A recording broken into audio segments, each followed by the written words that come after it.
Hey friends, welcome back to Stones Hill Homestead.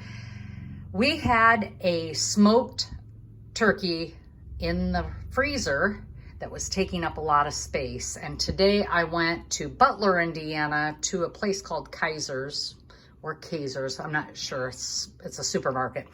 They had chicken breasts, boneless, skinless for $1.29 a pound. So I needed to make room for 40 pounds of chicken.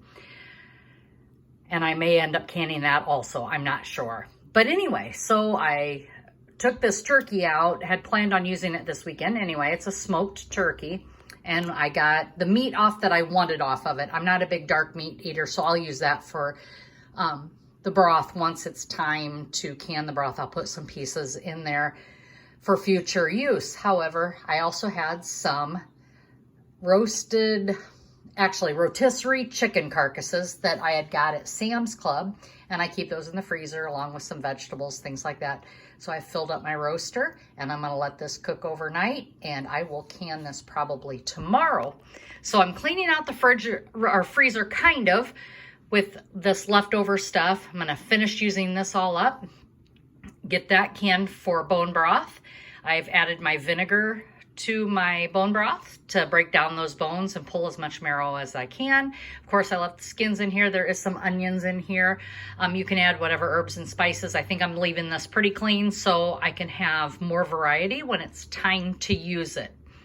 So as I go through this process, I will share with you each step as well as the canning.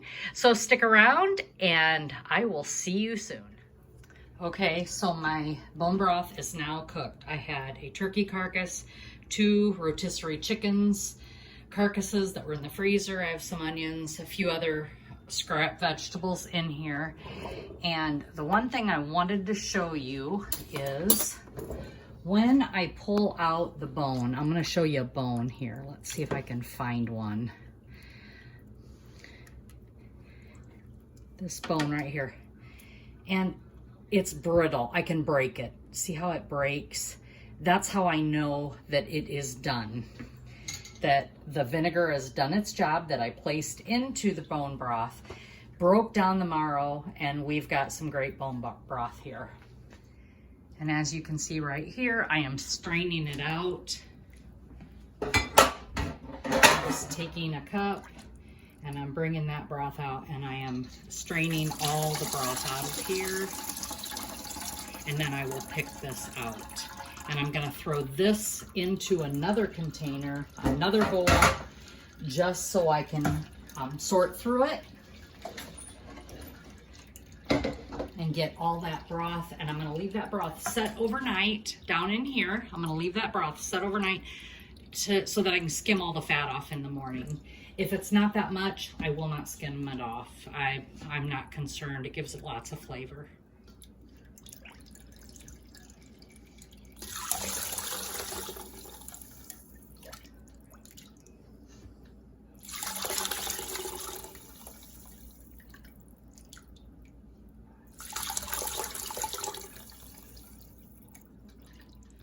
So I've let my bone broth set in the fridge overnight so I could scrape off the top layer. Very minimal. There was hardly any on the top, so I didn't have to worry about that. This bone broth is looking really good. I'm going to be jarring this up. My jars have been washed in the dishwasher. They're just waiting for me to fill it. And then we are going to use my All-American canner to can these up. I will bring you along and show you how I do it. I've had other videos on either canning chicken or bone broth. I'm sure I've done another one, but just coming back to it and redoing another video, just hoping to show you another piece. This broth, I did not put any large amounts of carrots or celery or onions. I'm just gonna leave a plain broth for us. Okay, so I'm gonna start filling up my jars using my 2-cup Norpro measuring cup that I got from Azure Standard. My stainless steel funnel, also from Azure Standard, and I'm gonna start filling up these jars. Like I said, they just came out of the dishwasher. I'm not adding any seasonings to these. I just want a plain bone broth for me. I heated it because it gets kind of, I'm gonna say jelly-like when you're making bone broth from the bone marrow, the collagen in it. Gonna leave my 1-inch headspace. That's what I do. You do you. And I'm just gonna continue to do this. Now remember, this bone broth is coming from a free turkey that I purchased. Actually, I didn't purchase it. I belong to IBOTTA, which is, you get rebates, coupons, they put it in your account, the money goes in your account, and then you can withdraw it when it's full, or if you get $20 in there. And I've done that with a lot of rebates in there. I mean, I've earned like over $1,000 in rebates through IBOTTA, and I used that one time for a vacation, which worked out really good for us. And then I withdrew all the money at once. But this one, for this turkey, was you had to buy like 5 certain items over Thanksgiving. Like a stovetop stuffing or cranberry sauce. There was like 5 items you had to buy. If you bought that, you got a $15 coupon or rebate for a butterball turkey. So I went ahead and I bought those 5 items because I knew I'd use those 5 items. It was, like I said, cranberry sauce, gravy, stuffing, a package of green beans. There was, I think that's the 5 items. But I bought those 5 items, and then I got this $15 rebate for my turkey. Got the turkey. I ended up getting a smoked turkey, and the reason I got smoked was it was fully cooked. I liked the flavor of it. And I knew I had some rotisserie chickens that were in the freezer that I could use as bone broth when I had enough of everything. So here I am making my bone broth from those leftover carcasses from those 3 items. I actually warmed up the turkey this weekend, over the July 4th weekend, and made turkey sandwiches, used that for us. We don't do a lot of things because I do not like fireworks, don't care to be around them. I've ran on the ambulance far too many years to see terrible accidents happen that I just don't care to be outside. That's just me. So I understand those people that aren't really fond of the fireworks. But anyway, back to this. So I got this turkey essentially free. I did have to buy those 5 items, which of course I put on my pantry. And here we are. I am making bone broth. Now this bone broth I will use for soup, stews, rice. I love cooking my rice in the Instapot with this bone broth. And I love doing soups and stews with it. So that is what I do. Well, I got to get me some more jars. I'm going to finish filling up all my jars, and then I'm going to get my pressure canner going.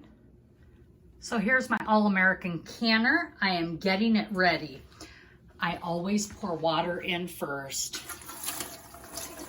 I want 2 inches of water in the bottom. Do not add water after the jars are in there, because then you risk it boiling dry. You do not want to do that. So I've added the water in there. Now I'm going to prepare the jars and get the lids on them and get them in the canner and get things started. So while I am waiting for my lids to warm up, I always warm up my lids in hot water just to bring them up to the temperature, to the same temperature of the jar. I'm going to clean off the rims. This is a greasy item because of the fat that's in the bone broth. And I'm going to clean off the rims of these jars. I do not want to ruin all my work just because I didn't take the time to get these completely cleaned. And there we go. Then I'm going to add the vinegar to my pressure canner.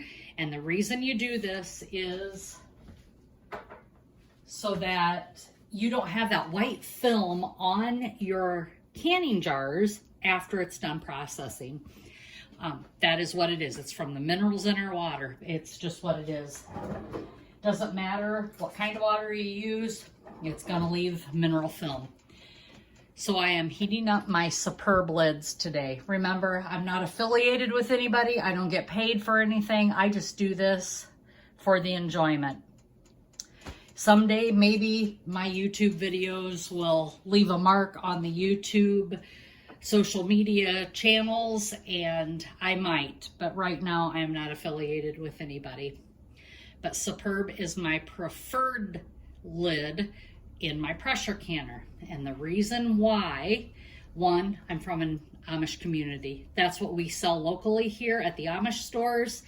The Amish have used them. They are really good in my pressure canner.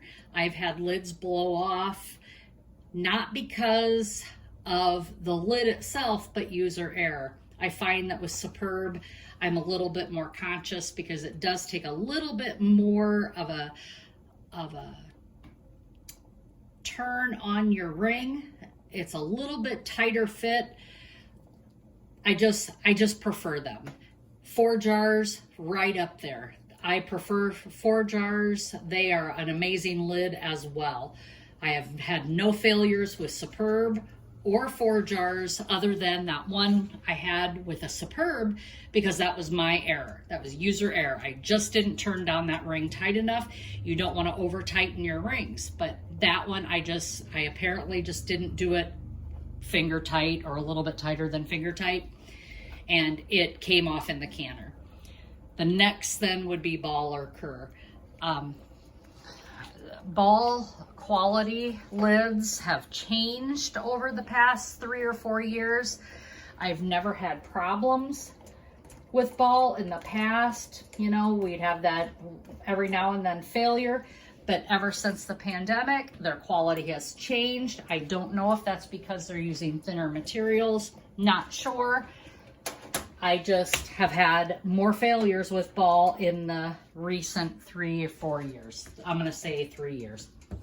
So I've got my lids here, and I am going to put a lid on each jar. See, the Superb lids has a blue ring. Most of the others have that red ring, that red rubber ring. These are blue. They are very thick as far as the metal. They don't buckle. I've had lids buckle, and those were cheap lids. So now it's worth my time to spend a little bit more money on these lids with Superb and 4 jars than it is to risk messing up all my hard work because I used a cheaper lid. Never go cheap on your lids. Now this All-American canner holds 7 quarts easily. My problem is I've got 10, and I will have to run the canner twice, and I have nothing else to put in this canner. So I'm just gonna run 2 loads today. I wish I could think of something or had something ready to can that I could fit in here that goes the 10 pounds of pressure for 25 minutes. But I don't have anything else right now that needs pressure canned. Okay, there's something wrong with this ring. I've just figured that out. I'm not sure what it is, and it could be a bend in the ring. So I'm not gonna use that ring. I'll have to re-clean that lid, which is fine. But this ring, there must be a dent in it. Yep, it is. There's a little divot. It's not really a dent, but it does have a little bit of a flat spot here. That is why my ring wasn't spinning on. And there we go. So I'm going to get rid of this ring. It looks great, but it has a divot, and we don't want that to cause a failure in my canner. So let me grab another ring. Put that right on there.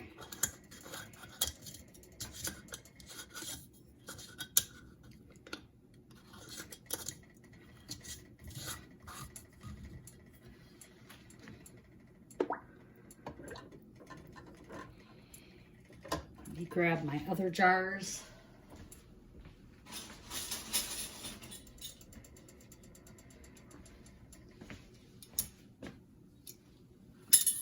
This one has a little bit more of a fat, like some fat here on top. I'm not really concerned with that. Some people might be all bent up about that. Oops, gotta clean the lid. Might be all bent up about that. That is not enough to cause me issue. It may look like a lot, that there's a lot in there, but there really isn't. I'm just gonna clean this ring. Add my lid. Spin on my ring. Set that down in there. Come wintertime, this is going to be an absolute treat to use this bone broth, either when you're sick. It's very healthy for you. That's something you also need to use this for when you're not feeling well. This bone broth is so healthy for you. I do beef broth as well. I do all kinds of broth, vegetable broth, I do them all. So there are my 7 quarts, and I'm gonna separate them just a little bit so they're not bumping on one another during the canning process. And there we go. I've got these all ready. The next thing I need to do is oil this bevel right there. With the All-American canner, there is no rubber gasket. So you have to create your seal using olive oil. And I just take my fingers and I am going to rub it around the bevel here. It says to grease or oil this bevel right here. It's a slanted piece on the canner. You'll feel it when you do it. You rub that around there, and now you have created your seal. Wipe my fingers off, get that olive oil off my fingers. Then I will grab my lid. I'm going to turn you just a little bit so you can see this all happening. Get you a little bit closer. There you go. There is an arrow here on the All-American canner. It's right here. There's a divot right here. Once it's set in there, everything's set down, I'm gonna turn it right like that. So this there's like a little bracket that comes down and goes under, and it sits underneath where this wing nut is. Then I take my measuring tool, which happens to be a Tupperware citrus peeler, and I put that underneath this lid here. And the reason I'm doing that is because this lid needs to be level. They don't come with a tool. You're just supposed to eye it. I'm gonna say eye it. And I run that around to make sure that my lid is sitting fairly level all the way around. Like I said, there's no precise measurement. It's just what it is. Once I get that in there and I know that I think it's pretty level, then I take a look at it and I see it's pretty level. Now I'm gonna bring you down to show you, because I don't think I've ever showed you this. It's going to be a bumpy ride here in a minute. Okay, see how this little gap here, it's level all the way around. And like I said, I use this tool to make sure it fits right in there, and I can ride it right along that rim. And that's what I do. So I'll bring you back up. Tighten you back up so you're not bouncing all over. Sorry about the ride, folks. Quite the day. Here we go. So this is coming up to heat. This is already on. I'm bringing that heat up slowly to get the jars up to temperature with the heat of the water. Too fast can cause thermoshock. So I'm bringing this up to heat. You take the wing nuts and you're going to tighten them across from each other. Not sure if you can see that, so I'm going to raise you up again. There you go. Across from one another. And you tighten them. You might have to loosen one to make it, to make it loose enough so you can slide it up over the edge of the lid. And then you tighten them down. All American canner is my preference. Many canners out there, people. You can use Presto, Miro. You can use whatever you want. They're all quality canners. This is my preference. I just prefer this. I would like someday to get that electric Presto canner, the countertop canner, pressure canner. And remember, not a pressure cooker. You can't can in a pressure cooker. I shouldn't say you can't. I don't know. There's probably people that do. I'm just not going there. But I want that Presto electric. It's quite the investment. Okay, so I've got all the wing nuts on. I've just finished the fifth and sixth wing nut. I'm going to go back across and make sure that these are all snug. Now, my temperature, I can feel this is getting warm. I am going to turn it up a little bit more because I want to bring this up slowly so that to avoid thermoshock. And I am just going to continue to do this, bring it up. Once the pressure is up to 10 pounds of pressure, I am going to pressure can quarts 25 minutes at 10 pounds of pressure for my elevation. Do not take my word for it that that is your time and pressure or pounds per pressure. Everybody must look at their manufacturers of their pressure canners, directions, and your elevation. That is different all over the United States, actually all over the world.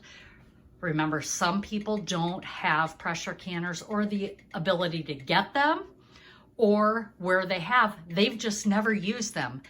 You're going to hear people say they can water bath bone broth. You most certainly can. I've done it. It's called preservation. Some people say rebel canning. It is not rebel canning. It's called preservation. There are many people that water bath, so please be kind. I have a pressure canner now. I was never able to in my younger days. I couldn't afford it, so I water bathed everything. That is something you have to investigate, research, and find out if that works for you. It doesn't for everybody, but it did for me and my family, and it worked just fine. And for the Amish area I live in, the conservative Mennonites, we have done this for many years. I am not Mennonite, I am not Amish. Family, I do have family that are conservative. I do have family that have history of Amish in their bloodlines and their family, and they have done this for generations long before they ever even thought of having me. So just be kind. Know that you can water bath this. Just follow your gut. do what you think is best for you. Once this comes up to steam, we will see a lot of steam coming out of here.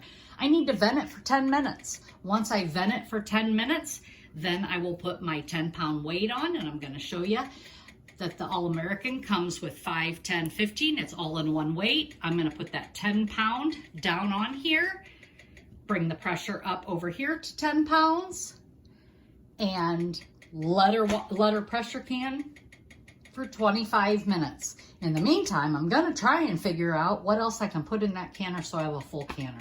I don't want to waste my resources. See you in a few minutes. Okay, so I quickly rethought my items that I would like to can, and I really don't want to run that canner without it being full. So I thought, what did I have? I've got some organic carrots that I had purchased and for fresh eating until I can get some out of my garden. But I thought, you know what? I'm not going to be able to eat all these before the garden ones are ready. And so I thought, well, I am just going to fill up 3 pint jars, raw pack, and I am going to can carrots. I can fill these up cold pack. I can fill those jars up, and I love carrots. We use them during the winter, and I'm just going to quickly put these in the jars, and I will cold pack these. They run at the same pressure of 25 minutes and time. So I thought, what better use of my resources is just fill these jars up with carrots. These are great for soups and stews when it's wintertime. They're already cooked, so it's a quick meal. You don't have to wait on carrots to cook. I've done glazed carrots as well, but today I'm just gonna do these plain carrots. I'm gonna add a little bit of salt to the jar, and I will can them up. Okay, my pressure canner is steaming. I've got the timer set back here for 10 minutes. When that is done, I will add the weight. Okay, so we are coming up to the time where I'm gonna put the weight on. Again, putting 10 pounds of pressure. I'm gonna put the 10-pound weight on as soon as this has vented for 10 minutes. We're counting down here. You can see back here, we have seconds. I'm gonna drop this weight on, and then I'm gonna wait for this to come up to pressure. Once it comes up to pressure, there's the timer. I'm gonna set this on, and there we go. So it is at setting down on 10 pounds. This gauge here is gonna come up to 10 pounds of pressure. Once it is up to pressure, I will adjust the heat back here. I'm gonna turn that down so that will only bobble about 4 times a minute. And this holds pressure at 10 pounds to 11 pounds of pressure. I just always watch it. You have to babysit a little bit when you're pressure canning. You want to make sure that you reach the correct pressure. If at any time it drops because you're not watching it, you have to start the process over. You want to make sure your pressure remains constant throughout this process. You can see it's coming up pretty quickly.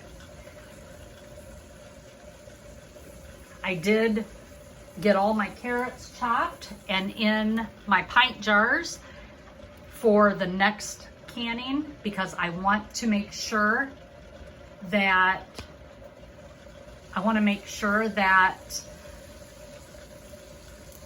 I have a full canner. I want to use good time and effort with my resources, and I really don't want to run a pressure canner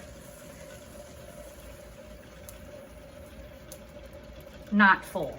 I mean, you just want to try and do that if you can. Does it always work? No.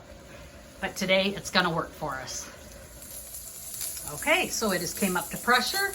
We are at 10 pounds of pressure. The weight is on. Now I start timing 25 minutes. And that is for quart jars of bone broth. So my carrots are in the jar. I need a half a teaspoon of canning salt. I use Redmond's real salt. It has no iodine in it. It's got lots of minerals.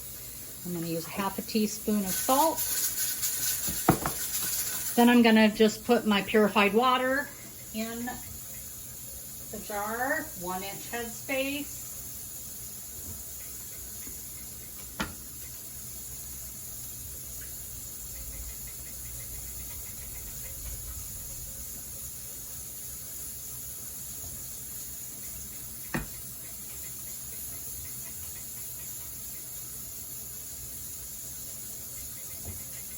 I'm going to grab my debubbling tool.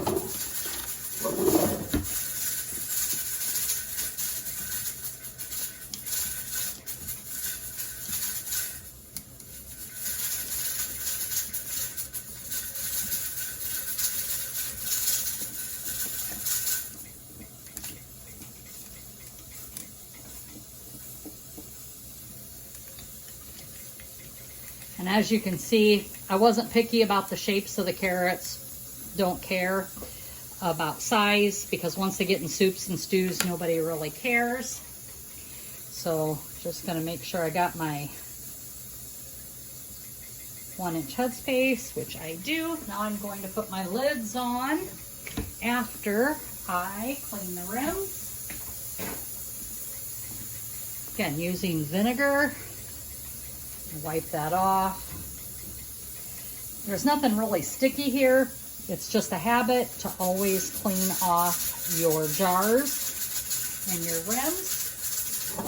You can hear my canner running in the background, which is the sounds of a canning kitchen. Put my lids on. Now I have 7 jars for my canner, so it will be a full canner, and that's my goal, is to use all the space I have in that canner. I'm going to grab my rings, get these rings on.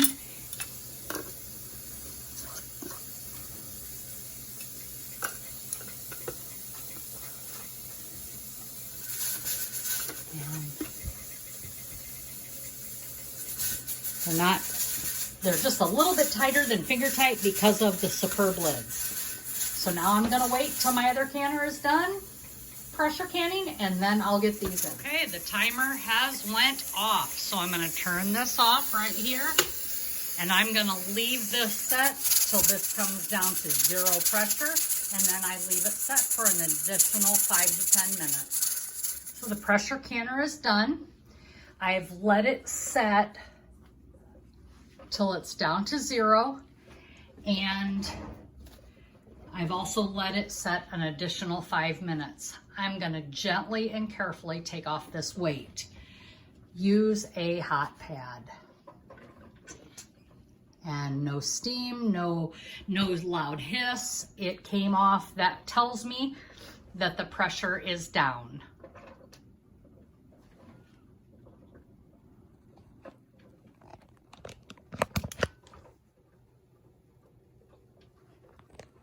So now I'm going to open up the canner using the method of the wing nuts across from one another.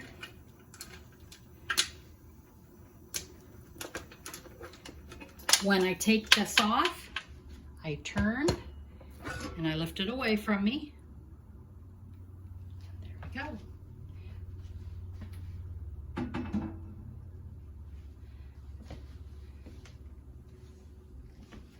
They all look pretty good.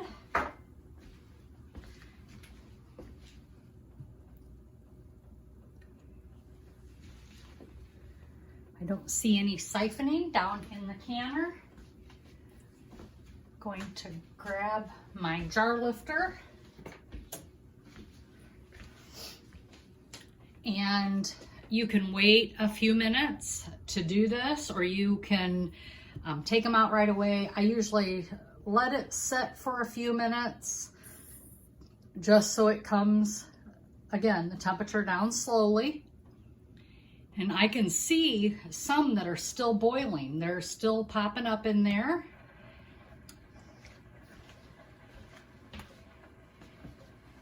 And I see the water on top of these, and I'm just gonna soak some of that off. There we go. Don't need to do that. I just do it so it doesn't spill all over. It's looking real good. It's been a couple minutes. And there is my bone broth. And this is turkey and chicken. I'm going to set it gently right next here on a towel. You don't want to place them directly on your countertop. You want to make sure that they're either on a wooden block or a towel. And you can still see that there is some bubbling action still going on in here. You can still see that. Now I am going to empty out this boiling water out of my canner. And the reason I'm going to do that is I am putting new jars in here, but they are more like room temperature. So I do not want to put room temperature jars or lukewarm jars into a boiling hot canner. So I am going to change the water in this just so I don't have thermoshock.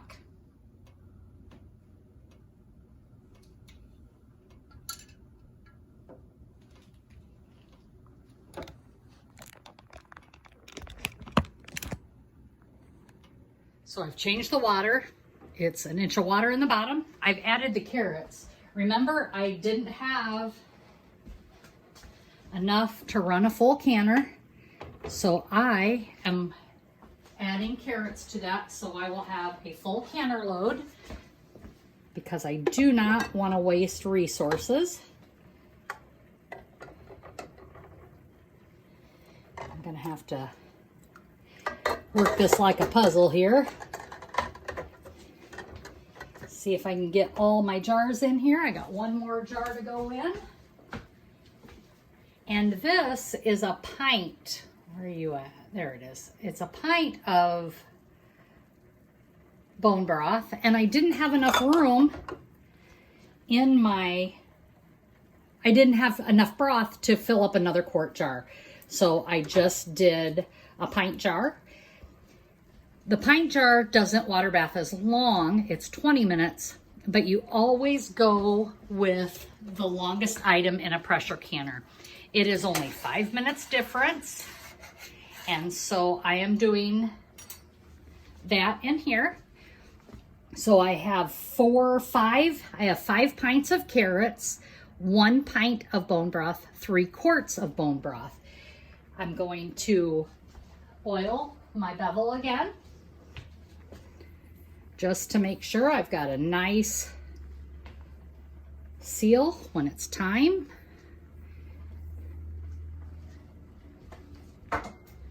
The one thing you also have to remember, if you changed your water like I did, you need to add some vinegar into that pressure canner so you don't get those mineral deposits and your jars come out looking nice and clean. I'm going to go ahead and get this turned on. That is another timer that I need to watch. I have to let my pressure go on my hard-boiled eggs.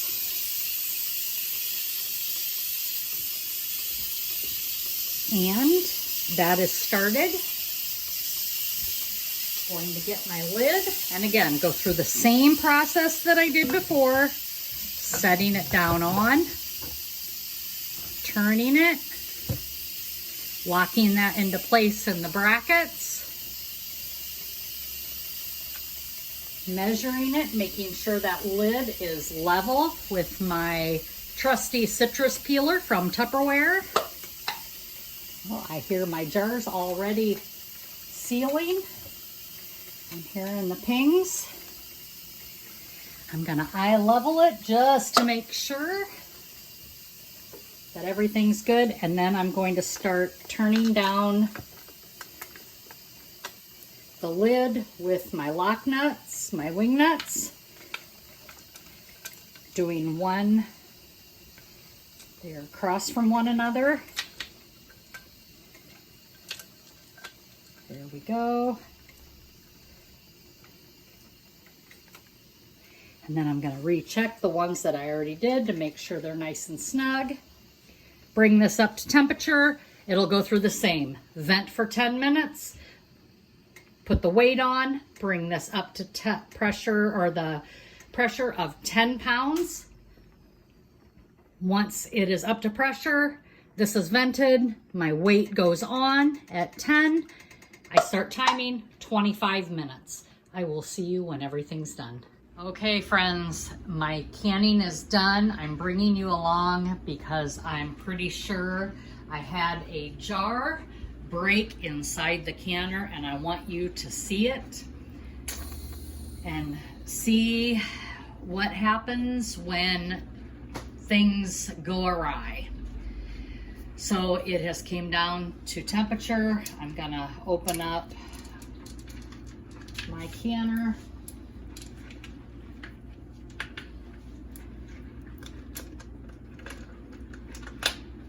And I have no idea what broke inside. I heard it go when I was about 10 minutes into the canning process. And it was one of my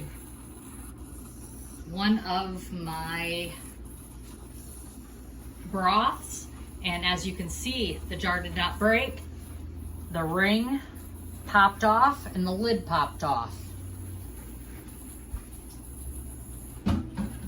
So, was not a lid failure, it was a user error.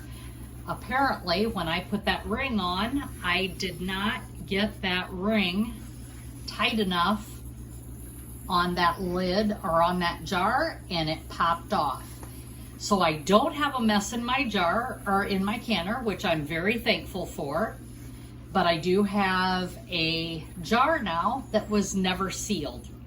I'm just gonna have to use this up today, and that is what I will do. I will use it up in some rice. I did inspect that ring, and there was a dent on the ring. So I am pulling this broth out of here without the lid. And I'm just gonna set it there. And like I said, I'll just use it right away and make some rice for supper, and we will be just fine with that.